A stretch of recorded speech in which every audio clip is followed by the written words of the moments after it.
Ivangeli ngokaJohane isahluko esisishagalolunye sahlukana ngesokuqala. Wathi edlula wabona umuntu owayeyimpumputhe kwasekuzalweni kwakhe. Abafundi bakhe bambuza bathi, Rabi, ngubani owonayo, lona noma abazali bakhe, aze azalwe yimpumputhe na? UJesu waphendula wathi, akonanga noma yena noma abazali bakhe, kodwa ukuze kubonakaliswe kuye imisebenzi kaNkulunkulu. Ngimelwe kusebenza imisebenzi yongithumileyo kusesemini. Buyeza ubusuku lapho kungasebenzi muntu. Ngisekhona ezweni ngingukukhanya kwezwe. Eseshilo lokhu wafela amathe emhlabathini, wenza udaka ngamathe, waninda amehlo ayo ngodaka. Wathi kuyo, hamba uyogeza echibini laseSilowama, okuhunyushwa ngokuthi othunyiweyo. Yamuka-ke, yageza, yeza ibona. Ngakho abakhelene nayo nabebeyibonile phambili iyisinxibi bathi, akusiye lo owayehlezi enxiba na? Abanye bathi nguyena, abanye bathi qha, kepha ufana naye. Yena wathi nginguye. Base bethi kuye, pho amehlo akho avulwe kanjani? Waphendula yena wathi, umuntu othiwa uJesu wenza udaka, wagcoba amehlo ami, wathi kimi, yana eSilowama ugeze. Ngaya, ngageza, ngabona. Bathi kuye, uphi yena na? Wathi angazi. Bamisa kubaFarisi lowo okade eyimpumputhe. KwakuyiSabatha mhla uJesu enza udaka, evula amehlo akhe. Khona nabaFarisi futhi bambuza ukuthi ukuthole kanjani ukubona. Wathi kubo, waninda amehlo ami ngodaka, ngageza, sengiyabona. Ngakho-ke abanye kubaFarisi bathi, lona kaveli kuNkulunkulu, lokhu engagcini iSabatha. Abanye bathi, umuntu oyisoni angazenza kanjani izibonakaliso ezinje na? Kwaba khona ukwahlukana phakathi kwabo. Khona baphinda bathi kuyo impumputhe, wena uthini ngaye? Lokhu evule amehlo akho na? Yathi, ungumprofethi.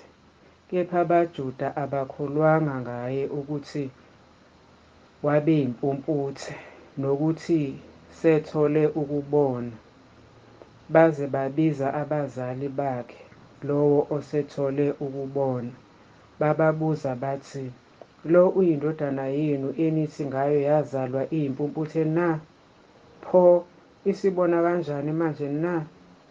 Abazali bakhe base bephendula bethi, siyazi ukuthi lo uyindodana yethu, nokuthi wazalwa eyimpumputhe. Kepha ukuthi usebona kanjani kalokhu asazi, nokuthi ngubani ovule amehlo akhe asazi. Mbuzeni yena, usekhulile, uzozikhulumela yena. Abazali bakhe basho lokho ngokuba besaba abaJuda, ngokuba abaJuda base bevumelene ngokuthi uma ekhona ovuma ukuba unguKristu, kakhishwe esinagogeni. Ngakho-ke abazali bakhe bathi, usekhulile, mbuzeni yena. Bambiza-ke ngokwesibili lowo muntu owabeyimpumputhe, bathi kuye, mnike uNkulunkulu udumo, thina siyazi ukuthi lowo muntu uyisoni. Yena wayesephendula ethi, nokuba uyisoni angazi. Kunye engikwaziyo ukuthi bengiyimpumputhe, manje sengiyabona. Bathi-ke kuye, wenzeni kuwe na? Uwavule kanjani amehlo akho na? Waphendula wathi, kade nginitshela kepha anizwanga. Nifunelani ukuzwa futhi na? Niyafuna yini nani ukuba ngabafundi bakhe na? Bamthuka bathi, nguwe ongumfundi wakhe, kepha thina singabafundi bakaMose.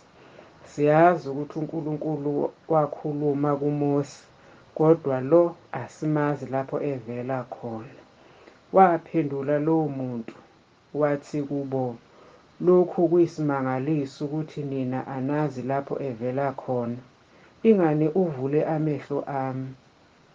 Siyazi ukuthi uNkulunkulu akazizwa izoni, kodwa uma umuntu emesaba uNkulunkulu ayenze intando yakhe, uyamuzwa lowo. Selokhu kwathini akuzange kuzwakale ukuthi ukhona owavula amehlo ozelwe eyimpumputhe. Uma lo ebengaveli kuNkulunkulu, ubengenakwenza lutho. Baphendula bathi kuye, wena wazalwa ezonweni ngokwempela. Wena usifundisa thina na? Base bemkhiphela phandle. UJesu wezwa ukuthi bamkhiphele phandle, kwathi emfumana wathi, uyakholwa indodana kaNkulunkulu na? Waphendula yena wathi, ingubani Nkosi, ngize ngikholwe yiyo na? UJesu wathi kuye, usuyibonile, okhuluma nawe iyona. Wayesethi, ngiyakholwa Nkosi. Wakhuleka kuye. Wathi uJesu, mina ngizele ukwahlulela kulelizwe, ukuba abangaboniyo babone, nababonayo babe yizimpumputhe. Labo kubaFarisi ababenaye bezwa lokho, bathi kuye, pho nathi sizimpumputhe na? Wathi kubo uJesu, ukuba beniyizimpumputhe ngabe aninasono, kepha manje nithi, siyabona, isono senu sihlezi.